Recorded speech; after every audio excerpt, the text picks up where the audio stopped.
Bien, buenas tardes, buenos días todavía, hermanos. El Señor le bendiga. Y pues vamos a iniciar nuestro estudio de la palabra de Dios el día de hoy. Los miércoles yo estoy dando una serie es un estudio sobre cómo Dios le dio una nueva oportunidad al pueblo de Israel después del cautiverio babilónico. Y bueno, en la serie vamos muy avanzados, pero el mensaje de hoy es importante que lo reciba toda la congregación. Nosotros estamos estudiando el libro de Nehemías, y Nehemías se tuvo que enfrentar a varias adversidades y a varias amenazas. Algunas nada más verbales, y es algo que vimos en la última enseñanza de esta serie que llevamos los miércoles. Y vimos que cuando hay una amenaza, o bueno, no una amenaza, sino un ataque verbal, cuando se burlan de nosotros, lo que debemos de hacer es ignorarlos. ¿Por qué? Porque las palabras no hacen daño y nada más nos estorban. Nada más, si nosotros dejamos que las palabras de aquellos que se oponen al Evangelio y a la obra de Dios se anclen en nuestros corazones, lo que va a pasar es que esas palabras van a tener su efecto, el efecto que buscaban, que era estorbarnos y desanimarnos. Pero a ver, ¿quién de aquí le ha salido un moretón por una palabra? Nadie, ¿verdad? ¿Qué palabra se ha puesto de ustedes y ha sido como un muro para detenerlos?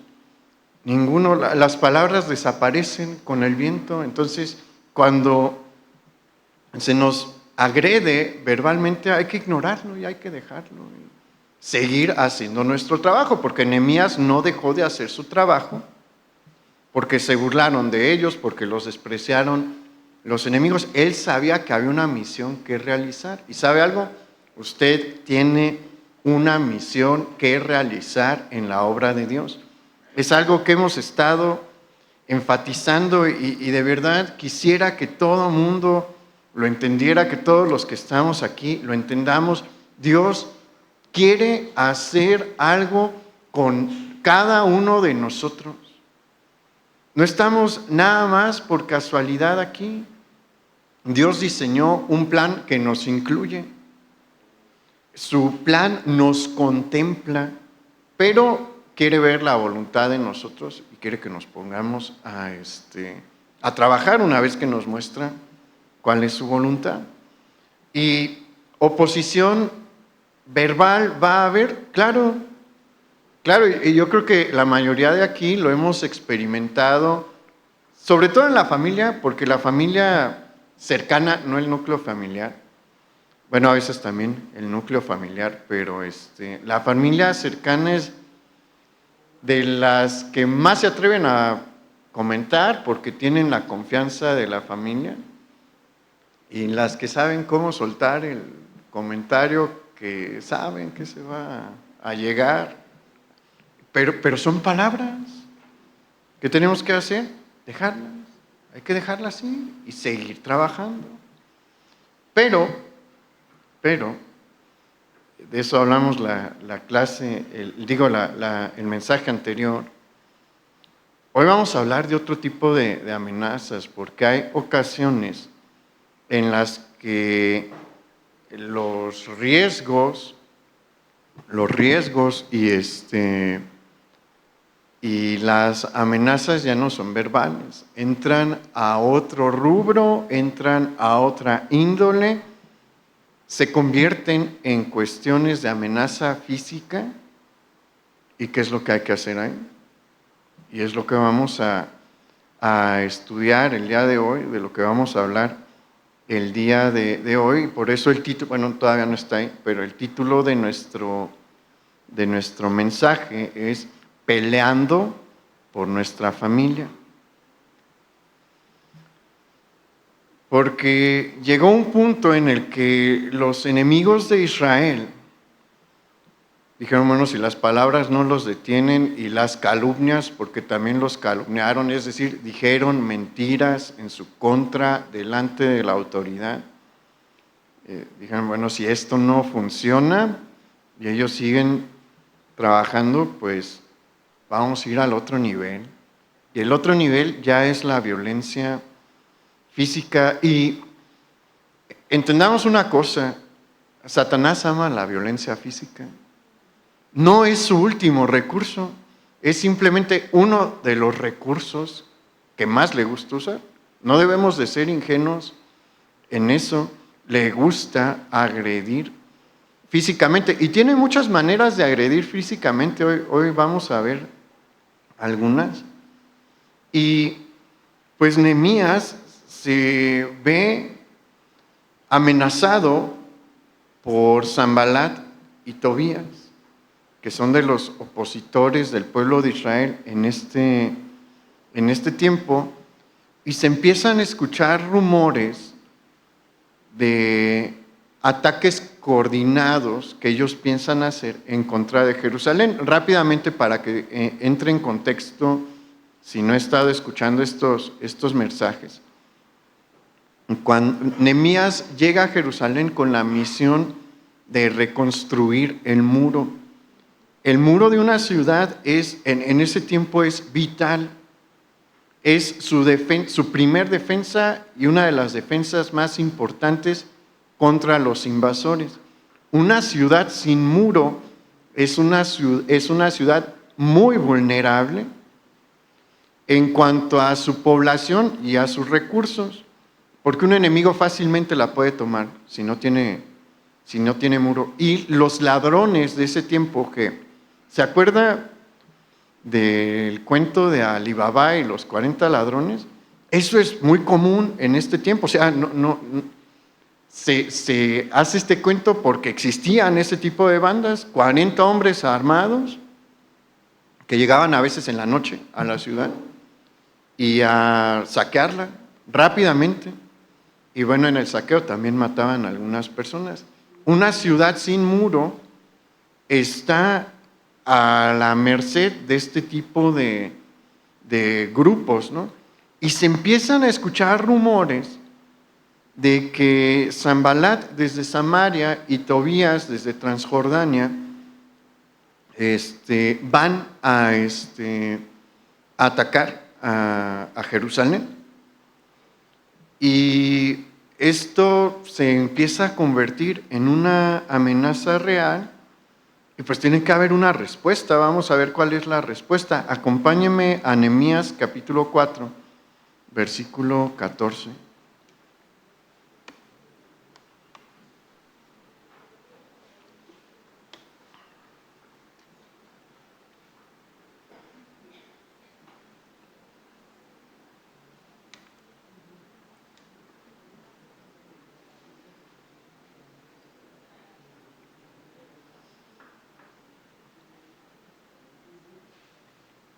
Nehemías 4:14 dice: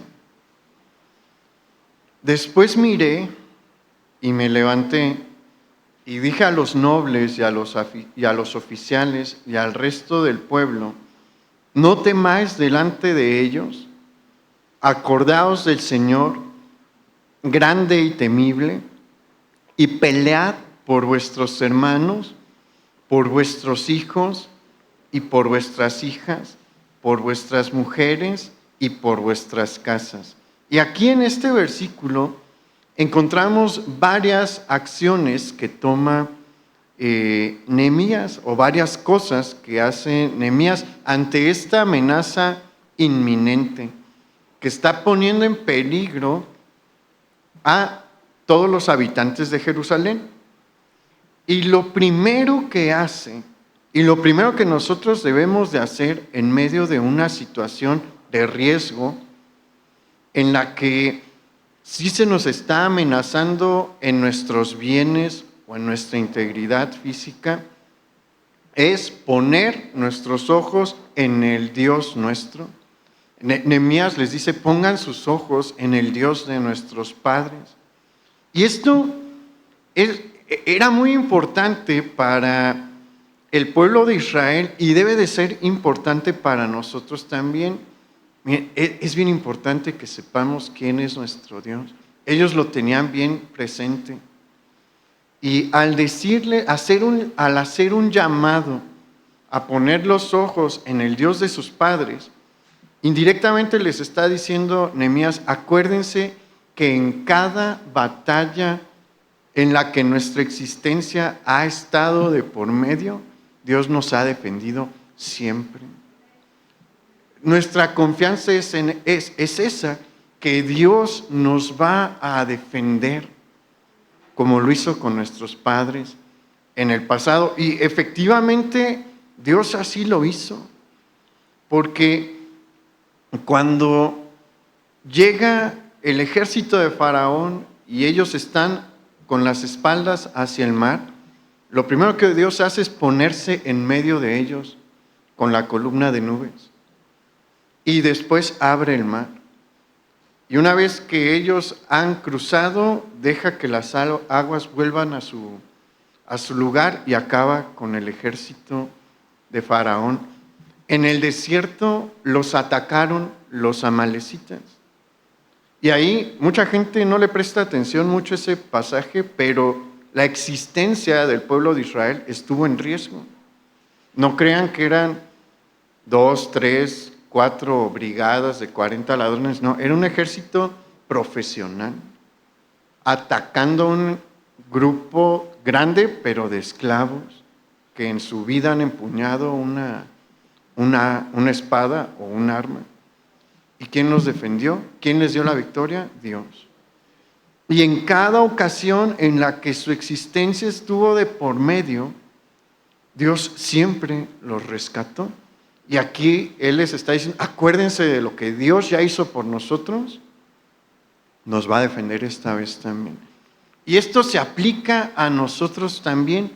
Mire, hay dos grupos en la historia de la humanidad que evidentemente han sido y serán siempre sostenidos y defendidos por Dios: Israel y la iglesia. Y los judíos han estado en riesgo de extinción muchísimas veces. La más reciente fue el holocausto de Hitler, pero no pudo todo el mecanismo alemán contra los judíos. ¿Por qué? Porque Dios los defiende, Dios los guarda. Y la iglesia ha sido perseguida, la verdadera iglesia, incontables ocasiones, pero estamos aquí. Entonces, eso es algo que debemos de tener bien presente. Cuando hay una amenaza contra nosotros, hay un Dios que siempre nos ha protegido y que nos tiene aquí. El pueblo de Dios sigue en pie. ¿Por qué? Porque Dios sigue en pie, guardándonos. Entonces, eso es lo primero que hace Nehemías, lo primero que debemos de hacer nosotros también: poner nuestros ojos y nuestra confianza en Dios. Después, Nehemías llama a los hijos de Israel a no tener miedo delante de sus enemigos. Es una situación natural tener temor, pero Dios nos llama también a tener coraje, no el de la ira, sino el de la valentía, porque a veces Dios nos va a usar a nosotros para pelear. Y ese es el tercer punto, la tercera cosa que Nehemías hace, y es hacer un llamado a los hijos de Israel, específicamente a los varones. Y una buena parte de este mensaje va dirigido a los varones, a levantarse a pelear por sus hijos, por sus hijas y por sus esposas. Ha habido una mala concepción de una enseñanza de nuestro Señor Jesús. Yo creo que todos hemos escuchado la enseñanza del Señor Jesús de poner la otra mejilla. Es una enseñanza real. Sí estamos llamados a poner la otra mejilla. ¿Cuándo? Cuando hay un insulto directo hacia mi persona. Una bofetada en ese tiempo era un insulto y hasta hace poquito, en el siglo XVIII, en Europa del siglo XVIII, darle una bofetada una bofetada a un hombre en público era razón suficiente para exigirle, se le llamaba retribución o satisfacción, y eso significaba nos vamos a enfrentar en un duelo, porque era un insulto público, ¿no? Darle una bofetada a alguien frente a otras personas. A eso es a lo que se está refiriendo el Señor Jesús. Si te dan una bofetada, no te vas a ir a un duelo, no vas a soltar ahí un golpe tú también. Hay que poner la otra mejilla. No le prestes atención a los insultos. Aguanta los insultos, tú no seas una persona conflictiva. Eso es a lo que se refiere poner la otra mejilla. Una cosa muy distinta es este caso que tenemos aquí. Aquí ya hay una amenaza de agresión física de por medio. Si los enemigos llegan, no vienen a dar bofetadas, vienen a matar. Y ahí, ¿qué dice Dios? Los varones se tienen que poner a defender. Para eso están. El varón es el protector, el varón es el defensor y tiene que salir a dar la cara. Hace poco mencioné esto también. Dios no está en contra del ejército. Israel siempre tuvo ejército. Pero nos dirán, bueno, es que eso es el Antiguo Testamento. En el Nuevo Testamento, ¿qué?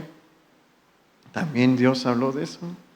Porque se acuerda que cuando Juan el Bautista está bautizando en el Jordán, pues se acercan varias personas a preguntar qué tienen que hacer ellos para mostrar arrepentimiento y ajustarse a los caminos de Dios. Todos los que están ahí quieren ordenarse y estar en línea con Dios. Y se acuerda que vinieron soldados y le preguntaron, ¿nosotros qué debemos hacer? Y Juan el Bautista no les dijo, dejen el ejército, ¿verdad? ¿Qué les dijo? No acepten cohecho y confórmense con su paga, pero sigan peleando, sigan defendiendo. Entonces, muchos han tenido esta falsa concepción. Dios sí llama a los hombres a ser defensores. Y esta amenaza es tan latente que hay que tomar otro tipo de medida también. Vamos al versículo 13 ahí en Nehemías 4.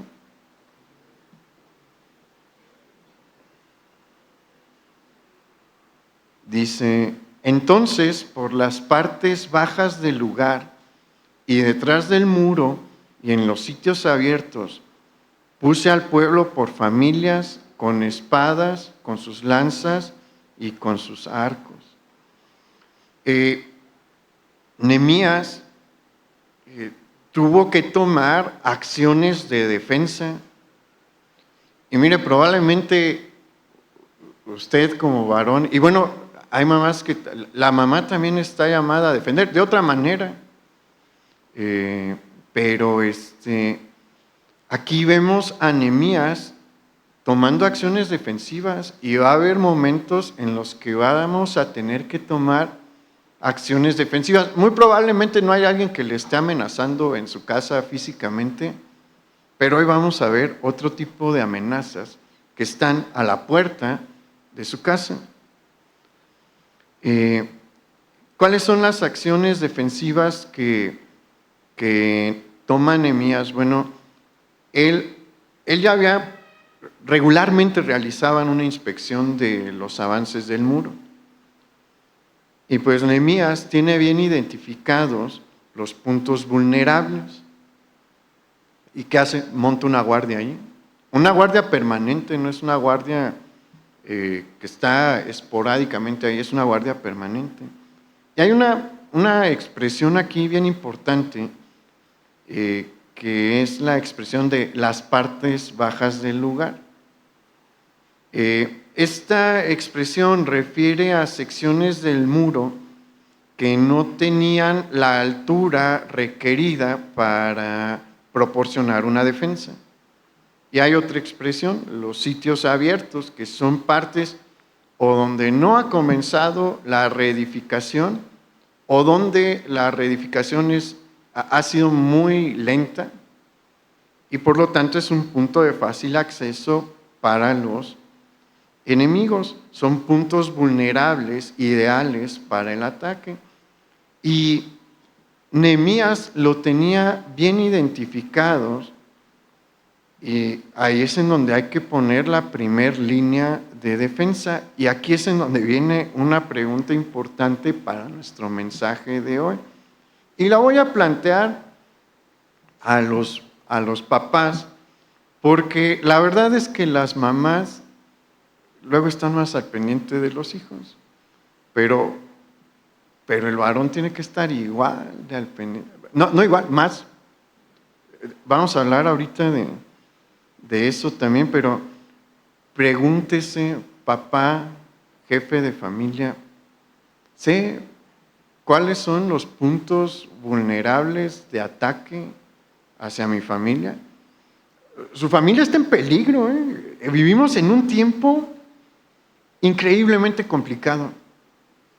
Un tiempo en el que la juventud tiene muchísimos problemas, muchísimos, desde su capacidad para prestar atención hasta la ideología que se les está inculcando y que se está arraigando en sus mentes y en su cultura. Pregunta, ¿usted sabe con qué están bombardeando su hogar? Obviamente no estamos diciendo que debe de invadir toda la privacidad de sus hijos, pero sí debe de saber y debe de estar consciente de qué se está enseñando en su escuela. Los papás no tienen ni idea de qué se les enseña en las escuelas. Yo trabajo en el área educativa y de verdad les puedo decir que no tienen ni idea la mayoría de lo que se está enseñando allí y de cómo se adoctrina a los muchachos con cosas que ni ellos entienden. La verdad no lo entienden. A veces en ciertas clases que doy, les digo, ¿quieren saber la raíz de lo que les están enseñando, la raíz filosófica? Y me dicen, pues sí. Y cuando ven la raíz, pues no teníamos ni idea. Y bueno, ellos no se lo comunican a sus papás, porque les aseguro que si los papás supieran qué les enseñan, les llamaría la atención y algunos irían a reclamar, la verdad, pero ¿ha checado el plan de estudios de sus hijos? Sería interesante que lo chequen y tiene derecho a pedirlo, pero bueno, es una pregunta importante que nos debemos de plantear. ¿Qué tan al pendiente estoy? Sé que las mamás sí están más al pendiente, pero el varón, el papá, le digo que hoy voy a agarrarme a los padres de familia, pero es que es muy importante.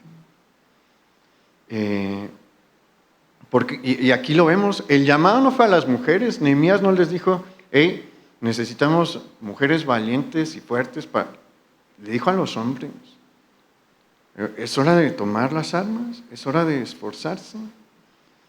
Y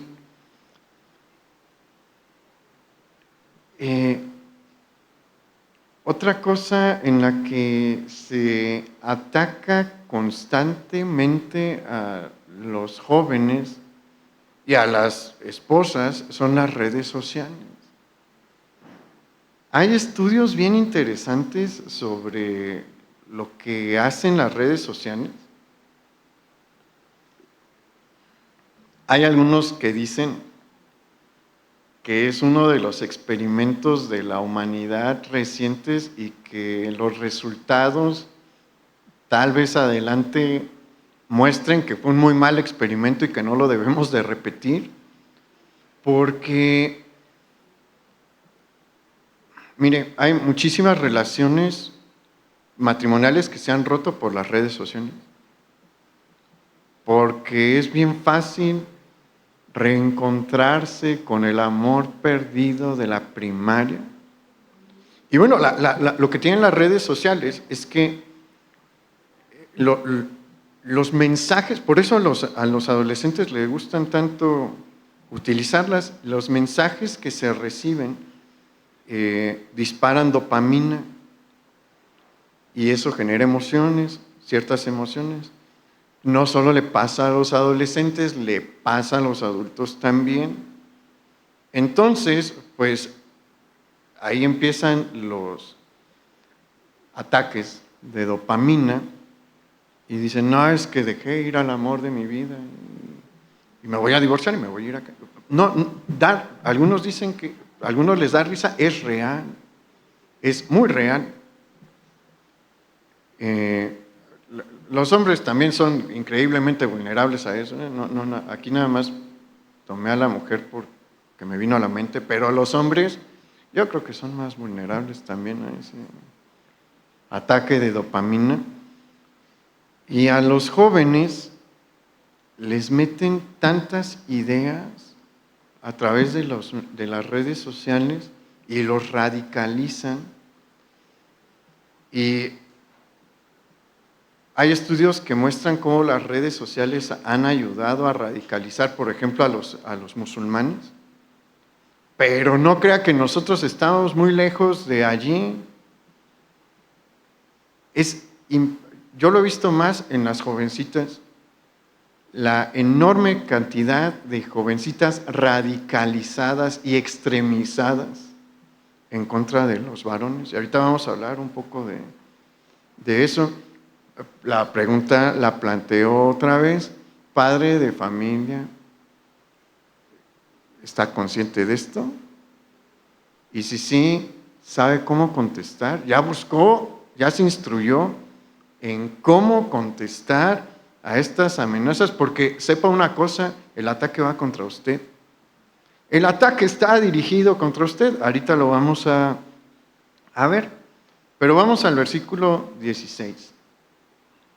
Ahí en Nehemías 4.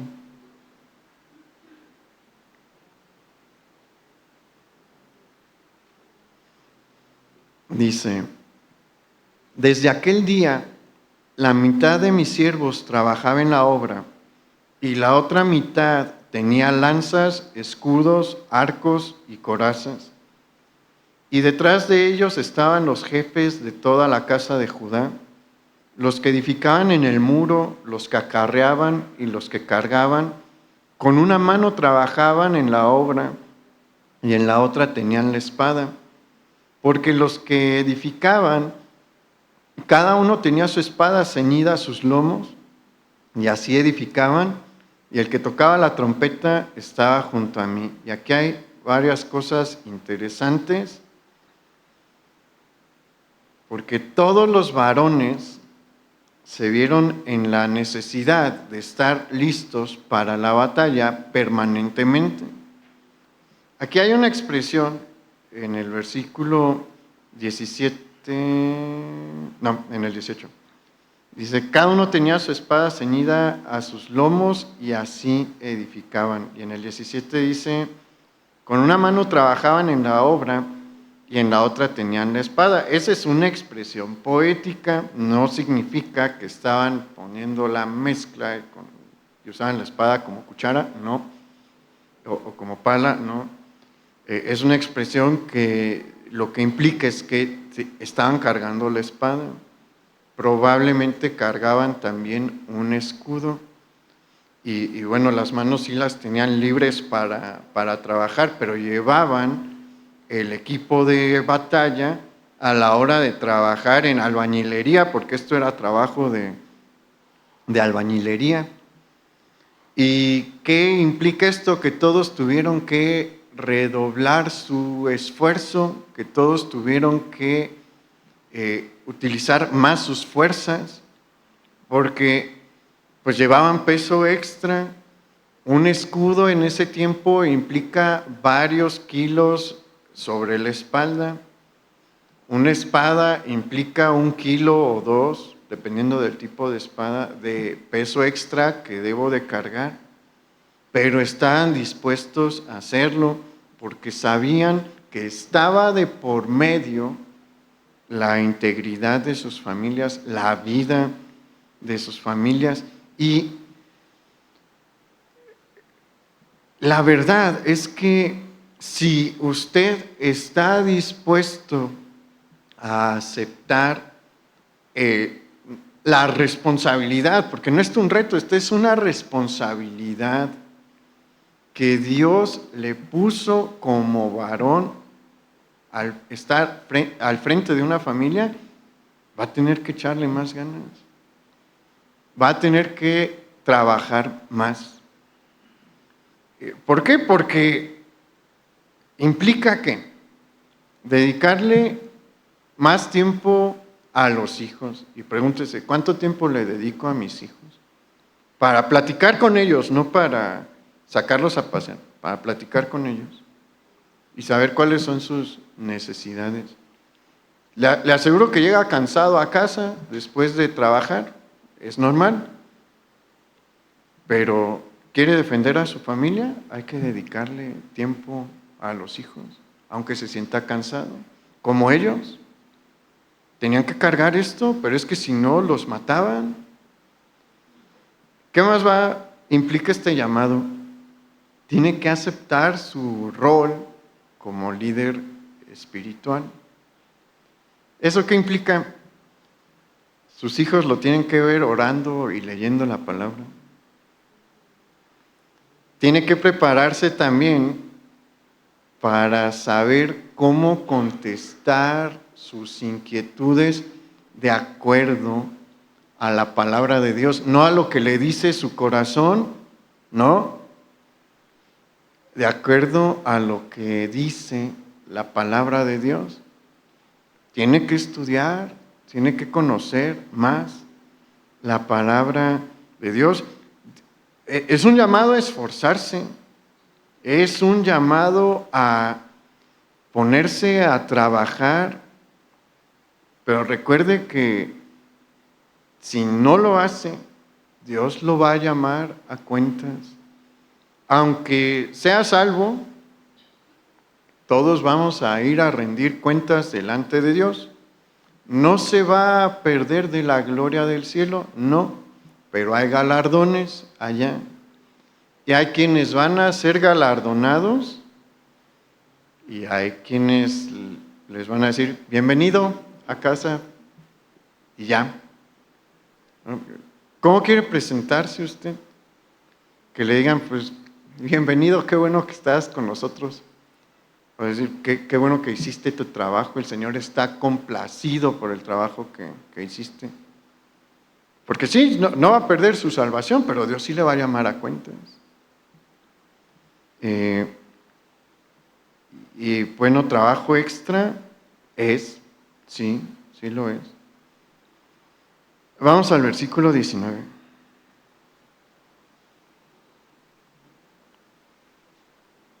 Dice, y dije a los nobles y a los oficiales y al resto del pueblo, la obra es grande y extensa y nosotros estamos apartados en el muro, lejos unos de otros. En el lugar donde oyereis el sonido de la trompeta, reuníos allí con nosotros. Nuestro Dios peleará por nosotros. Y aquí hay algo que también debemos de tener presente. Si usted ve, aquí es un llamado a una protección colectiva, a trabajar en equipo. Y repito, a los varones les cuesta un montón de trabajo. Mire, este martes hay reunión de mujeres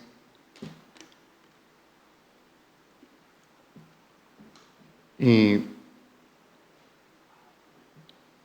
tienen su tiempo de palabra, tienen su tiempo de convivencia y entre muchas tienen ya una amistad desde hace tiempo. Y bueno, las mujeres se unen en oración. Yo sé, porque sé que hay grupos de oración y chats de oración entre ellas.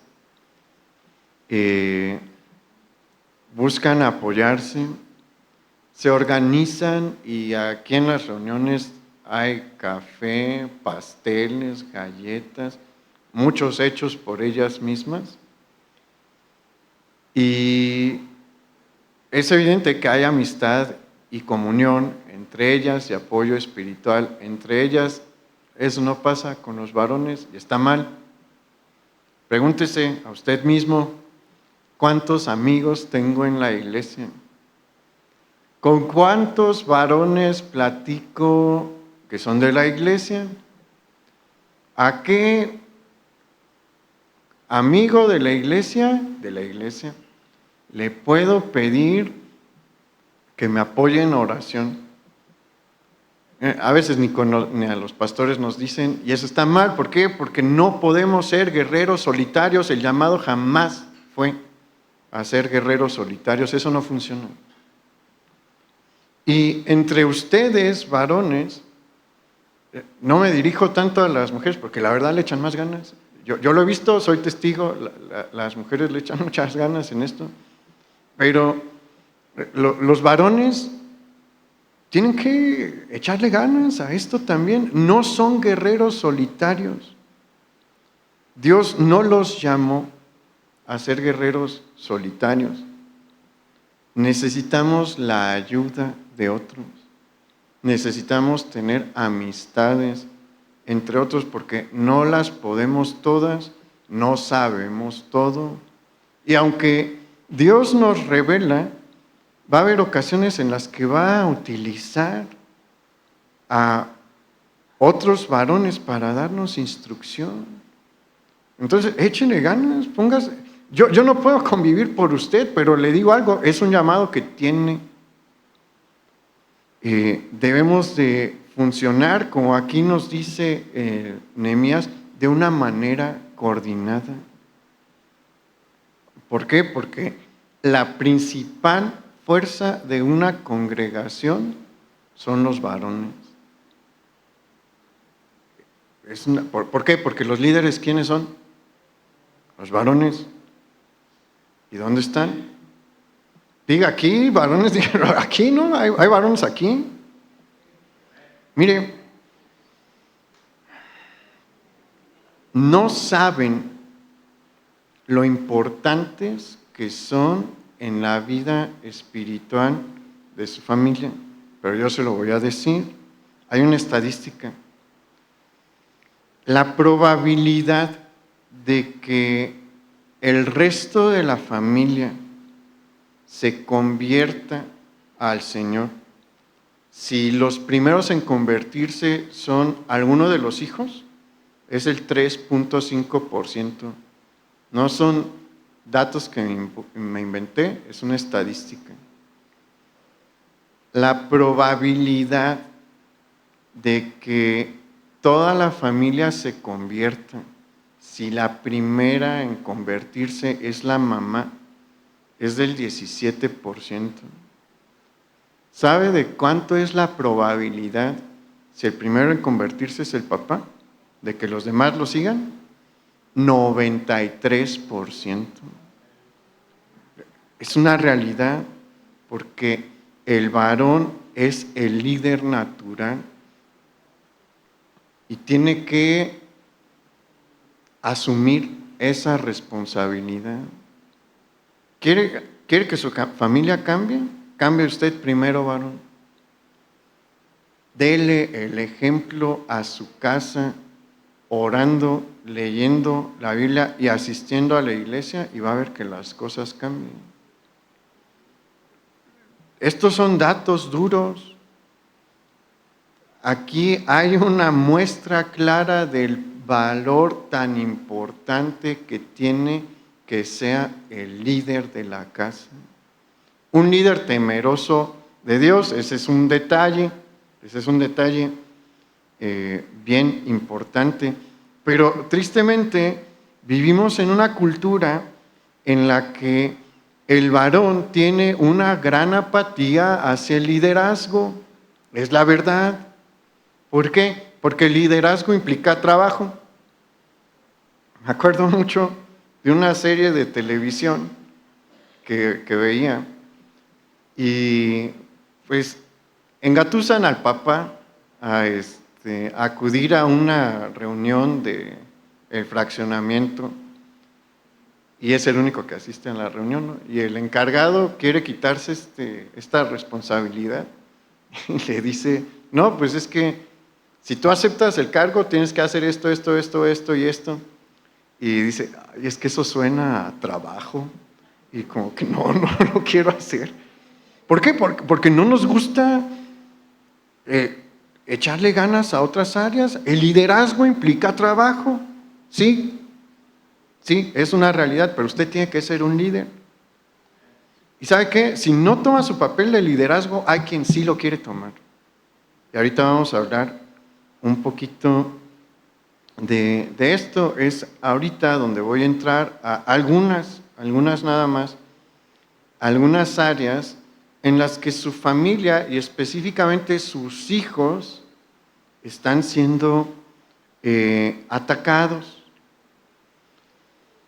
Pero entienda primero esto, usted está llamado a ser un líder espiritual. Y ser un líder espiritual no implica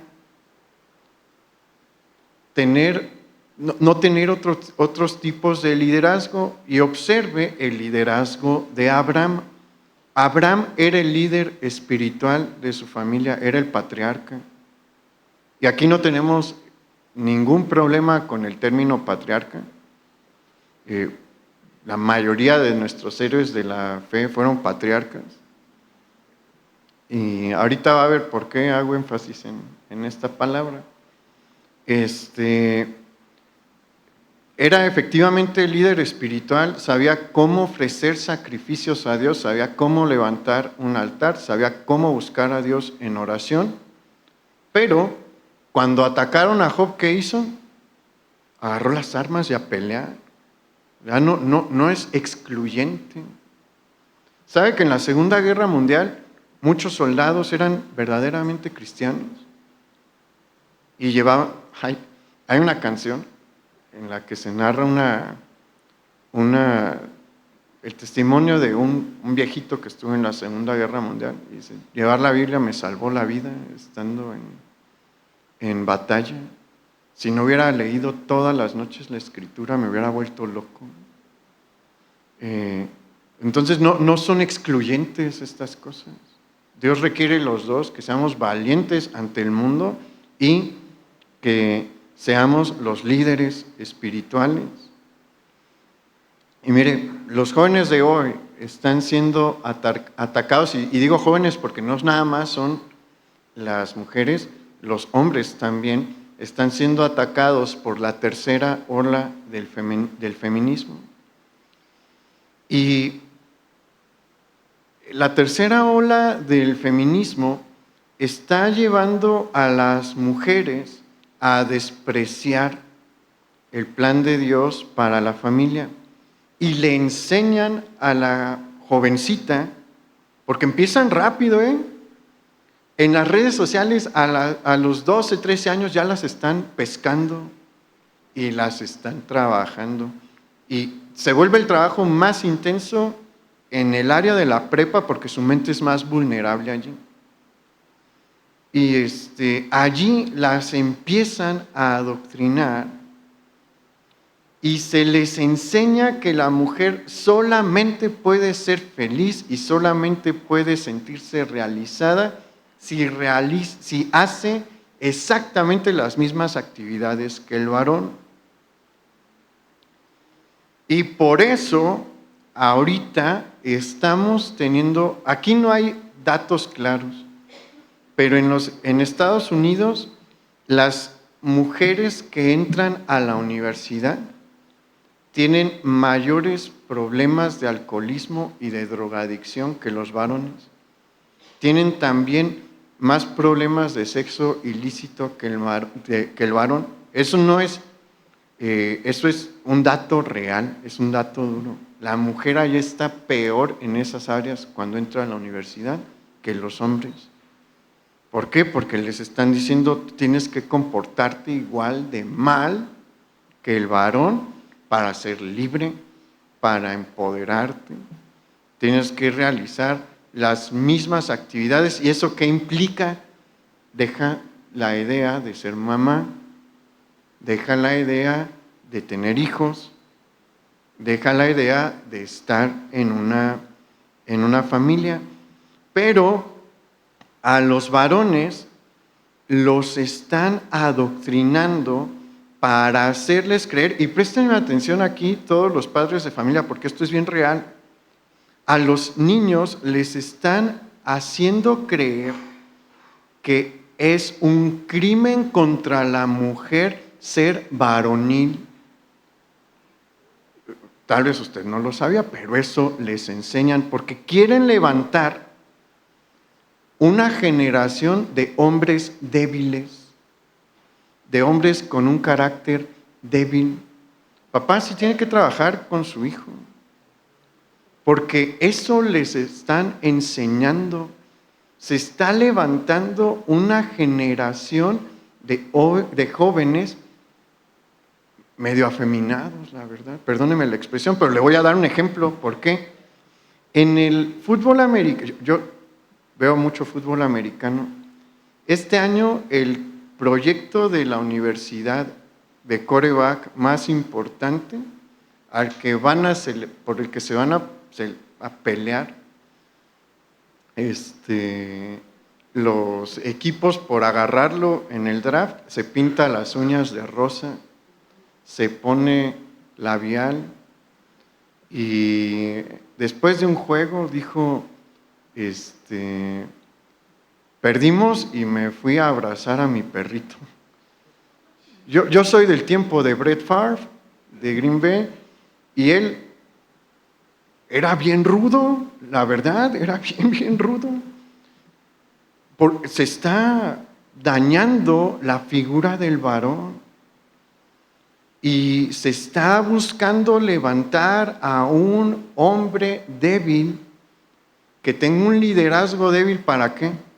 Para que tome el control. Las mujeres que sí quieren el poder, no estas mujeres, no todas. Y mire, lo que dicen, le voy a decir qué es lo que decía Sheila Eisenstein, que una de las principales ideólogas del movimiento feminista radical. Esto es un texto directo de ella. Ella dijo, la familia bajo el capitalismo refuerza la opresión de la mujer. La familia apoya el capitalismo proporcionando una manera para mantener la calma, la cual es una parte muy importante del capitalismo. La familia apoya el capitalismo económicamente proporcionando una fuerza de trabajo productiva y el suministro de un mercado de consumo masivo. La familia también desempeña un papel ideológico mediante el cultivo de la creencia en la libertad, en el individualismo y la igualdad básica de la estructura de creencias de la sociedad. Simone de Beauvoir, otra de las filósofas de este movimiento, decía que si ella pudiera, le prohibiría a toda mujer tener una familia, porque si se los permiten, muchas van a estar allá y lo que quieren es destruir la familia. Entonces, esto de manera indirecta se lo enseñan a sus hijas en las escuelas y en las redes sociales también, hay mucho más. Pero la cosa es que los padres de familia se dan cuenta de esto tan tarde que cuando se dan cuenta su hija ya tiene un piercing en la nariz, tiene el cabello de rosa o azul y no se afeita. porque les enseñan también a eso, lamentablemente. ¿Y qué debe de hacer usted, varón, cuando se topa contra esto? Debe de enseñarle a su hija la manera en la que la Escritura contempla a la mujer, porque es algo hermoso, honestamente. Vamos a ver rápidamente cómo muestra Dios a la mujer. Vamos a Génesis capítulo 2, versículo 18. Bueno, yo se lo leo porque me tengo que ir ya un poquito más rápido. Dice, y dijo Jehová Dios, pero anótelo porque le va a servir. Y dijo Jehová Dios, no es bueno que el hombre esté solo, le haré ayuda idónea para él. Aquí es la primera ocasión en la que Dios dice no es bueno. En toda la semana de la creación ha dicho y vio Dios que era bueno, cuando la luz, la división de las aguas y demás. Pero aquí, en este momento, es la primera ocasión en la que dice no es bueno. ¿Qué implica esto? Que la creación no está completa. Falta algo, ¿qué? La mujer. Sin la mujer, la perfecta creación de Dios no ha estado completa. Es hasta que ella es creada que Dios dice, todo está completo, mi plan está perfecto. Como que le da un valor muy especial, ¿no? La Escritura a la mujer. Génesis 5, 1 y 2, se lo leo yo. Dice, este es el libro de las generaciones de Adán, el día en que creó Dios al hombre, a semejanza de Dios los hizo, varón y hembra los creó y los bendijo y llamó el nombre de ellos Adán el día en que fueron creados. Aquí hay un detalle bien importante porque se menciona que se dice, el día que creó Dios al hombre, a semejanza de Dios lo creó. Inmediatamente después dice, varón y hembra los creó. ¿Qué significa eso? Que la mujer, al igual que Adán, fue hecha a imagen y semejanza de Dios. ¿Qué significa esto? Que tiene exactamente la misma dignidad ante los ojos de Dios que el varón. Tenemos distintas funciones, evidentemente, porque nuestros cuerpos son muy distintos, nuestro carácter es muy distinto, nuestra manera de reaccionar es muy, muy distinta, pero en cuanto al valor, somos exactamente iguales. Ante los ojos de Dios, la mujer es hecha a imagen y semejanza de Él, por lo tanto, no se le debe de maltratar, por lo tanto, no se le debe de humillar, no se le debe de oprimir. Esto es lo que enseña la Escritura. ¿Es baja o alta la concepción que tiene la Escritura de la mujer? Alta, muy alta. Dios usó en distintas ocasiones a las mujeres dentro de su plan. ¿Cuándo? Con la mamá de Moisés, con Débora, juez de Israel, con Esther, con Elizabeth, la madre de Juan el Bautista, con María, la madre terrenal de nuestro Señor Jesús. Hubo varias mujeres que fueron discípulas de Jesús, hubo varias colaboradoras en el ministerio de Pablo como Lidia. Dios ha usado a las mujeres, son instrumento útil delante de Dios, pero no debemos de olvidar que el líder es ¿quién? El varón.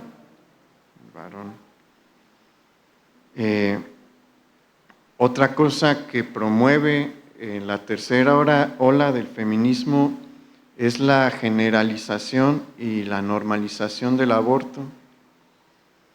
Y le puedo decir que hoy en los salones de clases una persona que esté a favor de la vida es rechazada, es en cierta forma relegada, se le señala como una persona retrógrada, arcaica, de un pensamiento obsoleto, pero como cristianos no podemos ser abortistas. Y le voy a enseñar por qué, porque usted también se lo tiene que enseñar a sus hijos. Vamos a Génesis capítulo 4, versículo 1.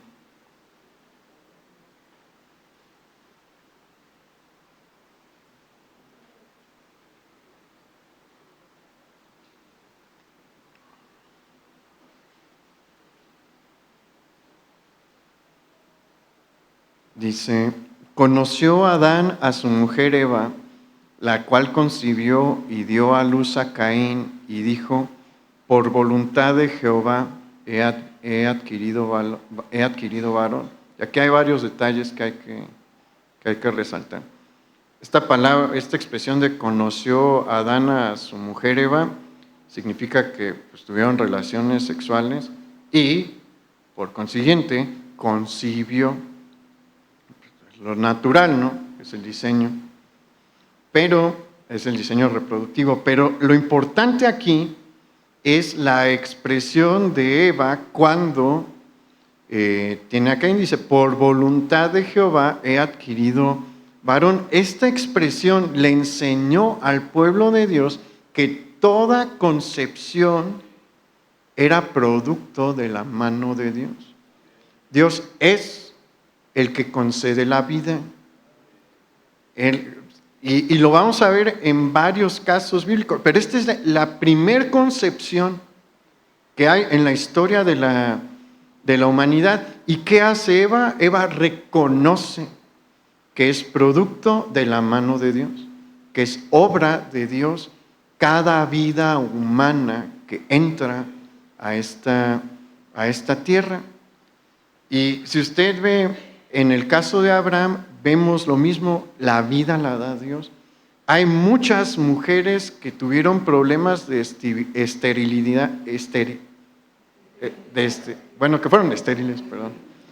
En el Antiguo Testamento, y Dios está recalcando este mensaje, yo soy el que da la vida. Y por ende, Él es el único que la puede tomar. En Éxodo capítulo 20, versículo 3 está el mandamiento, no matarás.